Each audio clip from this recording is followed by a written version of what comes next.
Hello friends, welcome back to our channel that is key frames animation academy. और हमारा system जो है 1,25,000 का वो सिस्टम आ गया है। तो उसका अनबॉक्सिंग और सारी जो चीज़ें हैं, उसके जो पार्ट्स हैं, उसके पार्ट्स और उसके जो डिटेल्स हैं वो सारे हम देख लेंगे। So let's get started.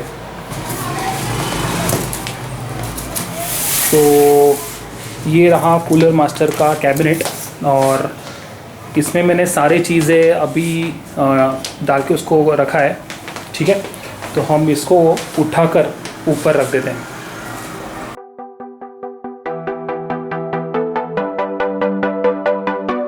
खतरनाक आंटी बनवलेली आहे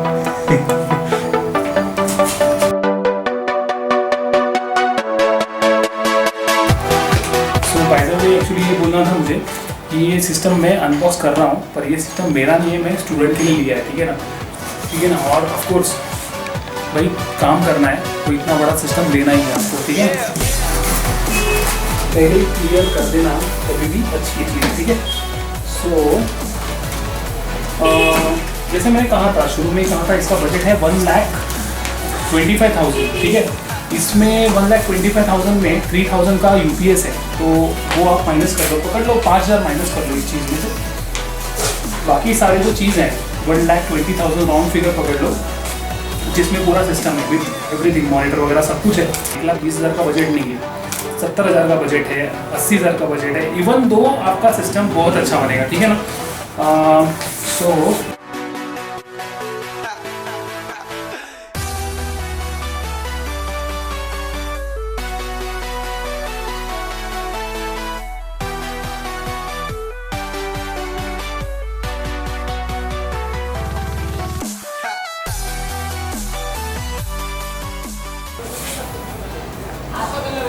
देखेंगे ना, अभी इसमें फैंस लगे हुए हैं। ठीक है, 1, 2 और 3। ठीक है, और ऊपर का बटन का लेआउट भी बहुत अच्छा दिया हुआ है। सी यहाँ एकदम सॉफ्ट टच, मशीन चालू करने के लिए सॉफ्ट टच बटन्स हैं। USB 3.0 है। ठीक है, कंपैरेटिवली ओवरऑल बिल्ड क्वालिटी जो है, मतलब अपना कैबिनेट्स का मतलब सर्कल भी है, कॉर्सेयर भी है। जनरली पीपल टेल यू कि कैबिनेट तो कौन सा भी चलेगा, बट मैं ऐसा मानता हूँ जब भी हम सिस्टम बनाते हैं ना, तो उसका जो आउटर सरफेस होता है वो बहुत मायने रखता है। क्यों? क्योंकि वेंटिलेशन बहुत अहम चीज़ होती है जब भी हम ओवरक्लॉकिंग में जब हम रेंडर करते हैं। ठीक है, मैं क्यों इसका स्ट्रेस दे रहा हूँ, क्योंकि जनरली हम इसके ऊपर टैली नहीं चलाएंगे, टैली सॉफ्टवेयर नहीं चलाएंगे, एक्सेल नहीं चलाएंगे, राइट। हम इतना खर्चा क्यों कर रहे हैं? रेंडरिंग के लिए। ठीक है, और जब भी हम रेंडरिंग करते हैं तो हमने जो ग्राफिक कार्ड लगाया है, इसमें RTX का ग्राफिक कार्ड लगाया है, उसमें टूरिंग ग्राफिक कार्ड है। ठीक है, आ जाइए थोड़ा, ये चीज़ मुझे बहुत अच्छी लगी। ठीक है, सी यहाँ मैग्नेटिक है, ये यहाँ मैग्नेट लगा हुआ है। When you keep it like this, you will get the full ventilation।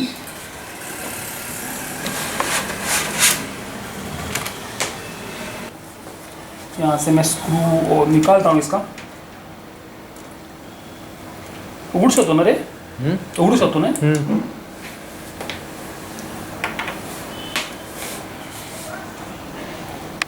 ठीक है, ये पूरा की पूरा ऐसा निकल रहा है। ठीक है, ये ग्लास पैनल पूरा निकल रहा है, और आई थिंक ये टफन्ड है ना, टफन्ड ग्लास है। ठीक है, तो कुछ प्रॉब्लम नहीं होगा इसको। अभी हम करते हैं एक अंदर की टूर। ठीक है, सिस्टम को मैं ऐसे लेटा देता हूँ। सो फर्स्ट थिंग फर्स्ट, यहाँ है मेरा ये मदरबोर्ड। ठीक है, ये मेरा मदरबोर्ड है। ठीक है, और प्रोसेसर ऑफ कोर्स i7 है, और यहाँ प्रोसेसर के ऊपर यहाँ लिक्विड कूल लगाया मैंने। ठीक है, लिक्विड कूल क्यों लगाया? क्योंकि जब भी ज़्यादा प्रोसेसिंग करेगा ऑफ कोर्स वो हीट होगा। ठीक है, और इसके लिए उसको ज़्यादा ठंडक देने के लिए यहाँ पे उसका एक RGB फ़ैन है और ये लिक्विड कूल है, तो यहाँ से वो लिक्विड फ्लो होता है और इस सिस्टम को ठंडा रखता है। और दूसरी चीज़ इटसेल्फ, मैंने जब शुरू में कहा था कि यहाँ 1 2 3 और 4 फैंस आते हैं कैबिनेट्स के साथ, ठीक है ना। ये यहाँ का एक फ़ैन है और 1 2 3 यहाँ फ़ैन है। और and look at this thing, ये जी फोर्स का है, जी फोर्स RTX, ठीक है। इसमें भी नीचे 2 फ़ैन हैं RGB के, और RGB अभी कलर शायद दिखाई नहीं देंगे जब भी हम चालू करेंगे तभी, क्योंकि ये मैं अभी जो वीडियो बना रहा हूँ इट्स इन डे, तो देखेंगे कितना दिख रहा है। और यहाँ पे मैंने 16 GB के 2 कोर्सेर रैम्स लगाए हैं, ठीक है। 16 GB expandable up to 64 GB, मतलब ये जो स्लॉट है 1 2 3 4, मतलब 16 16 16 करके 4 हम उसको बढ़ा सकते हैं, राइट। और C ड्राइव के लिए मैं थोड़ा सा यहाँ टिल्ट कर देता हूँ। अरे वाह, ये नीचे नेट है, ध्यान नहीं गया मेरे, नीचे भी नेट है।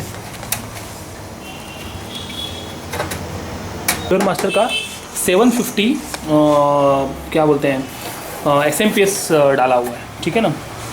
अभी कितने छोटे डिटेल में इन लोग काम करते हैं हार्ड डिस्क पे।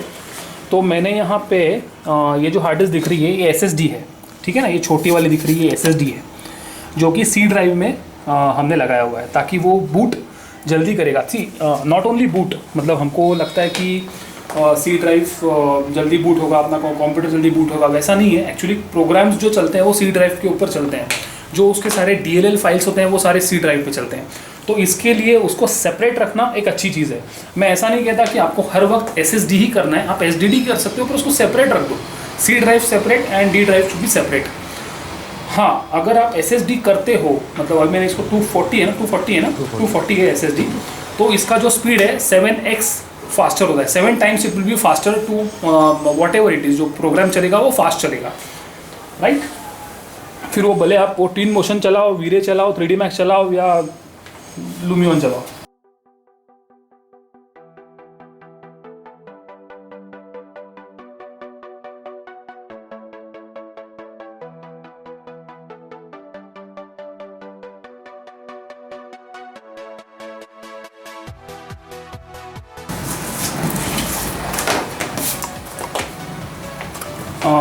मदरबोर्ड का सीरीज़ Asus का प्राइम Z390P, ठीक है ना। सो बेसिकली जब ये Z हम क्यों ले रहे हैं, क्योंकि ये ओवरक्लॉकिंग में पूरी तरह से सपोर्ट करता है, ठीक है। तो इसके लिए एक Z सीरीज़ लिया है, ठीक है ना। See the best gaming motherboard manufacturer of 2017, right. So absolutely, मतलब क्या बोलते हैं, Asus का मदरबोर्ड नो डाउट, मतलब even if you can go for Gigabyte no doubt, but Asus मेरी तरफ से वो स्टेबल है।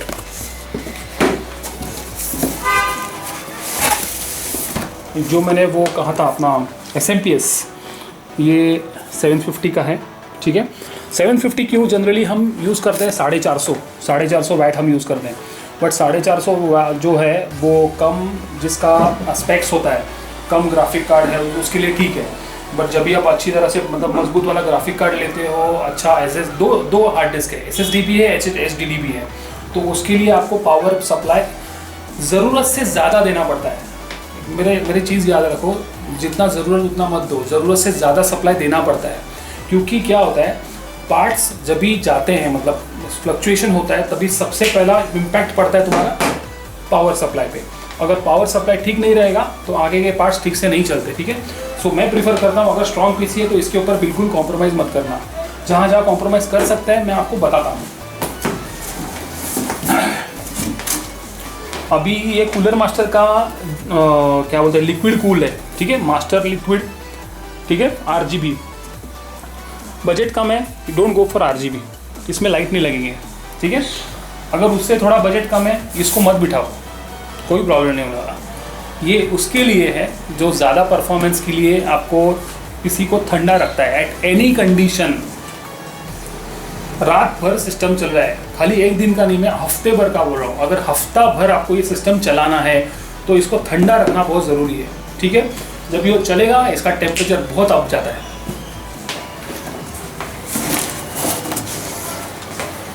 मेन चीज़ अपने ग्राफिक वर्ल्ड में, आप 3D में काम कर रहे हो, ऑफकोर्स आप वीरे में काम कर रहे हो, तो वीरे में क्या लगता है आपको टूरिंग, ये जो टूरिंग है, touring graphic card DDR6 is a best and world fastest graphic card है, ठीक है ना। और आपने देखा होगा यहाँ RTX लिखा हुआ है, G4 RTX, पहले आता था GTX। तो ऐसा सच फ़र्क क्या है इसमें, मतलब R जो ऐड हुआ है वो it's a real time graphics, ठीक है, मतलब रियल टाइम रे ट्रेसिंग। तो वीरे नेक्स्ट में तुम्हारा इंटरेक्टिव रेंडरिंग है, व्यूपोर्ट रेंडरिंग है, मतलब डायरेक्टली आप रियल टाइम में चेक कर सकते हो कि आपका सीन कैसा है। तो उसके लिए ये सुपर्ब है। Even though if right now you are not working in VRay, you are working in Lumion, you are working in say Twinmotion, और you are working in again SketchUp का VRay, तो इसमें भी ये बहुत अच्छी तरह से काम करता है। मैं इसका कंपैरिजन किसके साथ कर सकता हूँ, मैं इसका कंपैरिजन क्वाड्रो से कर सकता हूँ, मतलब थोड़ा बराबरी ले सकता हूँ। क्योंकि अगर आपने देखा होगा इसमें 2060 का GTX भी आता है। तो 2060 अगर RTX लेते हैं तो रे ट्रेसिंग, मतलब जो एक्चुअल रे ट्रेसिंग होता है उसके ऊपर काम करेंगे। अगर आप वेबसाइट पे जाओगे, वीरे के वेबसाइट में जाओगे, वहाँ RTX टूरिंग का उन्होंने सीधा दिया है कि टूरिंग हमारे वीरे में कितना हेल्प कर।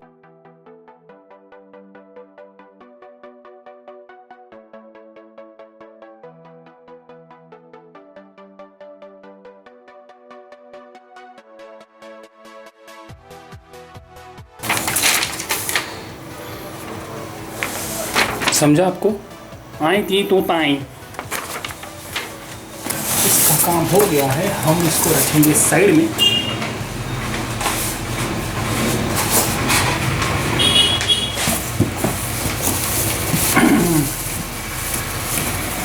जब भी ये मैं परचेस कर रहा था ना, तभी ना वहाँ बंदा है शेरू, उसने मेरे को बोला हाँ वो एकदम ऐसा स्टील वाला है, पीछे एकदम बैक के तो स्टील वाला है। तो मैंने जैसा इसको देखा ना, तो इसके पीछे ऐसा पूरा वाइट था। पता नहीं, ये मुझे वाइट कलर मुझे थोड़ा सा पसंद नहीं आया। आई डोंट नो, यहाँ पूरा ब्लैक है और बिजललेस है और यहाँ वाइट है। ऑफ कोर्स हमको तो इसके अंदर देखना है, इसके पीछे तो देखना है नहीं, बट स्टिल अगर ये क्या बोलते हैं सिल्वर फिनिशिंग होता है इसको, ग्रे काइंड ऑफ, तो और वो थोड़ा सूदिंग लगता है, ठीक है। यही एक चीज़ मुझे, मैं यहाँ पर फ़ोन उठा लेता हूँ। और एक चीज़ मैं बोलना भूल गया कि बहुत से लोग मुझे पूछते हैं कि जब हम काम करते हैं वीरे में या सॉफ्टवेयर्स में, तो लैपटॉप होना चाहिए या PC होना चाहिए। जो पहले का ज़माना था ना, उसमें लैपटॉप्स इतने स्ट्रॉन्ग नहीं होते थे, ठीक है। बट अभी का जो ज़माना है उसमें लैपटॉप स्ट्रॉन्ग आते हैं, ठीक है। मैं ऐसा नहीं कह सकता कि आप लैपटॉप यूज़ मत करो, आप खाली सिस्टम यूज़ करो, क्योंकि nowadays mobility is also important. कि आपने यहाँ काम किया फिर वहाँ जाके काम किया, तो लैपटॉप भी आप यूज़ कर सकते हो, पर लैपटॉप का जो कॉन्फ़िगरेशन है वो भी हाई होना चाहिए। Maybe some around Quadro graphics card होना चाहिए, उसमें i7 होना चाहिए, या something like that. You can say gaming processor या गेमिंग सिस्टम होना चाहिए, ठीक है। जैसे कि एलियनवेयर है, मैंने अब तक उसका रिव्यू किया नहीं। जब भी कोई मौका मिलेगा, मौका इन द सेंस जो स्टूडेंट को जो चीज़ अगर वो बात मानेगा मेरी, वो चीज़ लेगा, तो उसका मैं रिव्यू आपके सामने डालूंगा। अभी तक जैसा सिस्टम उन लोग परचेस कर रहे हैं उसके ऊपर मैं रिव्यूज़ डाल रहा हूँ, उसके ऊपर टेस्टिंग करके डाल रहा हूँ। सो रैदर दैन कैसा होता है कि rather than only showing images and making the videos, that is making no sense कि मैं एक्चुअल सिस्टम लेता हूँ, उसको टेस्ट करता हूँ, फिर वीडियो बनाता हूँ। That makes a sense actually, it makes me a confident कि ये चीज़ मैंने इस्तेमाल की है, ये चीज़ अच्छी चल सकती है, और ऑफ कोर्स यूज़ करने के बाद एक कॉन्फिडेंट होता है वीडियो के सामने बात करना कि ये चीज़ कैसी चलेगी। सो थैंक यू वॉचिंग, मिलते हैं नेक्स्ट वीडियो में। As an always, thanks for watching.